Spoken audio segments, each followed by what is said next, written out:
السلام عليكم حبايب قلبي. النهارده جبنا مكنسة كينوود. طبعا كينوود ماركة معروفة وغنية عن التعريف. طبعا هي صناعة انجليزي تقفيل صيني. لقيتها في كارفور وكان سعرها لقطة جدا، قلت لا لازم اجيبها.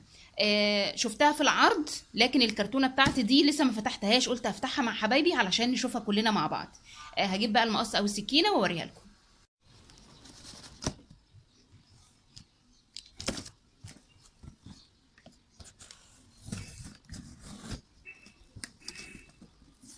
نقول بسم الله الرحمن الرحيم ونبدأ بقى نشوف المكنسة بتاعتنا من جوه شكلها عامل ايه.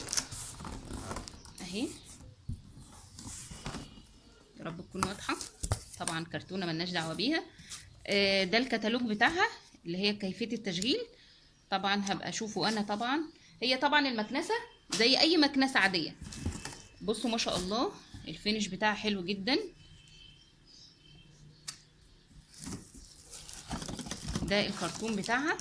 يعني انا حاسه الماتيريال بتاعه مختلف عن يعني المكنسه بتاعتي، فانا حاسه ان ده الجوده بتاعته احلى. بصوا عامل ازاي. طبعا هو تقريبا يعني حوالي متر و10 تقريبا. تمام اهو. بصوا عامل ازاي. هركبها برضو معاكم واوريها لكم. في زرارين هنا علشان نقدر ندخل في المكنسه او نخرجه بسهوله. دي القطعة بتاعة الكنس اهي. برضو في الفرشة اللي هي الخشنة وفي الفرشة اللي هي العادية زي المكنسة العادية اللي احنا متعودين عليها.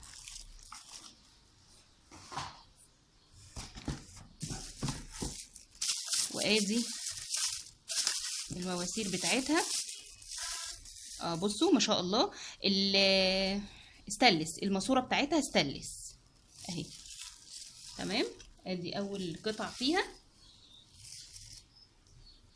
دي بنفتحها كده ونطول منها الدراع بتاعنا اهي.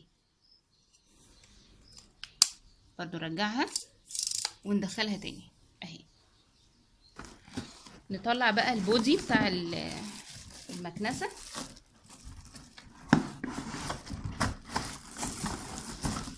بصوا علشان يأمنوها حاطين معاها حاجة كده يعني منع للصدمات.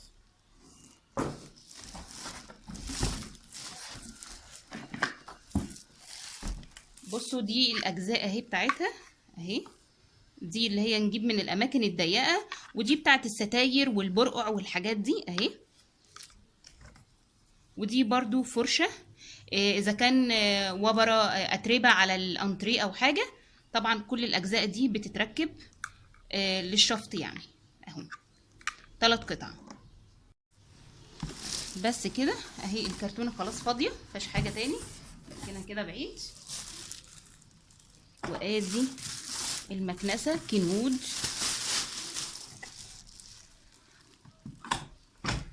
ما شاء الله يعني تحفه. بصوا تحفه فنيه.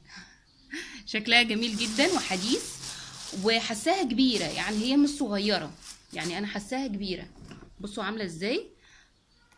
بصوا فيها طبعا سرعات. وهنا هنركب الخرطوم ده بتاع الفيشه. بصوا شكلها من ورا عامل ازاي، تحس ان انت راكبه سياره. الفيشه بتاعتها اهي ما شاء الله. وهنا طبعا الباور. نفتحها من جوه علشان نشوف البودي الداخلي بتاعها. بصوا بسم الله ما شاء الله. بصوا عامله ازاي. هنا طبعا الكيس بتاعها اهو.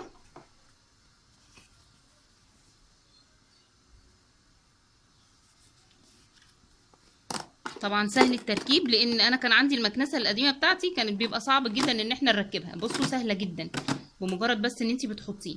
طبعا الفلاتر بتاعتها اهي. ادي الفلاتر بتاعتها. وهي دي شكل المكنسه كينوود. عليها ضمان 2 سنين. تمام اهي. بصوا شكلها جميل جدا.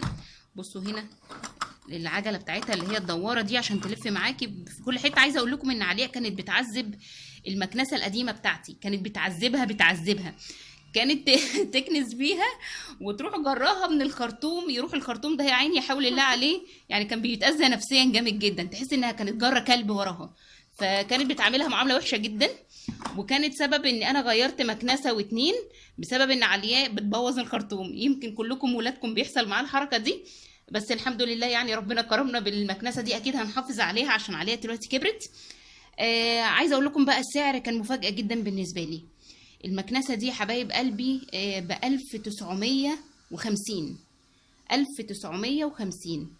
في اخر الفيديو هسيب لكم مقطع كده انا صورته وانا في كارفور وانا بشتريها، علشان تشوفوها في العرض وتشوفوا كمان سعرها وهم كاتبينه. هجربها طبعا وهقول لكم عليها، وهقول لكم لو في حاجات وقفت قدامي او ليها عيوب او حاجه. هي طبعا مكنسه زي اي مكنسه، طبعا اهم حاجه في المكنسه ان احنا نحافظ عليها من الاتربه. يعني دايما الفلاتر بتاعتنا بتتنضف، الكيس بتاعنا بيتنضف.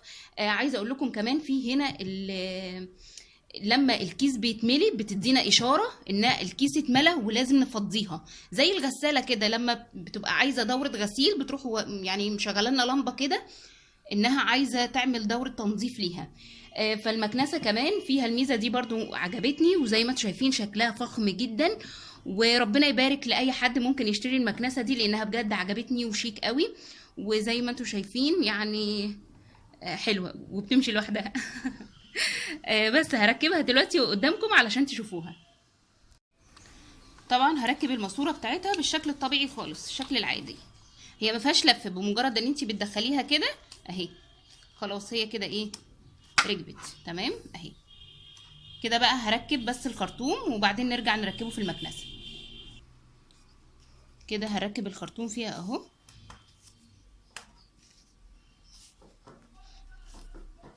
اهو بالشكل ده، وادي الجزء اللي بيتركب في المكنسه. بصوا بمجرد بس ان احنا ندخله، طبعا لما بنيجي نخرجه بندوس على الزرارين اللي في الجناب وبتطلع معانا بمنتهى السهوله. يعني فكره تشغيلها بصراحه سهله جدا. بصوا اهي خلاص كده. هشيل بقى كل الحاجات دي بقى ونكنس مع بعض. شوفوا بقى الحته دي بدل ما بنرميها كده على الارض والدراع يقع مننا في الارض، بصوا بقى عملوا ايه. عملوا هنا كده زي مشبك او عليقه. بنعملها ازاي بقى؟ بنحطها هنا كده في المكنسه اهي، بنعلقها هنا كده علشان الخرطوم بتاعنا يفضل زي ما هو، ما يتنيش مننا ولا حاجه. بصوا اهو ما يتنيش مننا ولا حاجه، وبتبقى متعلقه بالشكل ده. برضو من الحاجات اللي انا حبيتها جدا في المكنسه دي. حبايبي جينا لمرحله التشغيل، عايزه اوريكم بقى صوتها عامل ازاي. يعني بصي كده تحسي انها يعني ولا نفس في البيت، صوتها حلو جدا وناعم جدا وواطي جدا. ده حاجه كمان عجبتني فيها قوي. شغال يا لولو. بصوا الصوت يعني جبار. تحسي انها هاديه جدا صراحه، ممتازه ممتازه. اتمنى فعلا تجيبوها. بصوا بقى معايا هنا شويه رز، معلش بقى ربنا يسامحنا، بس لازم اجربها علشان قوه الشفط بتاعتها. تمام اهي احنا كبيناهم اهم على السجاده تمام، مش عارفه باينين ولا لا. اسمعوا بقى معايا الصوت.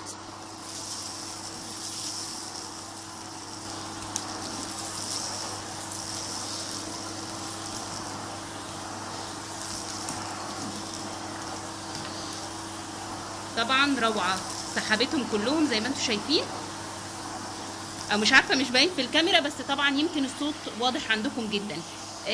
بصراحه المكنسه ممتازه. اتمنى فعلا تلحقوا العرض ده وتجيبوها لانها بجد حلوه. كنوود فعلا حاجتها ممتازه، ويا رب النهارده الريفيو ده يكون عجبكم، وسعرها ممتاز جدا. اتمنى فعلا كل عروسه لسه ما جابتش مكنسه تجيب مكنسه كنوود الجديده، واي حد حابب يجدد بجد جيبوها.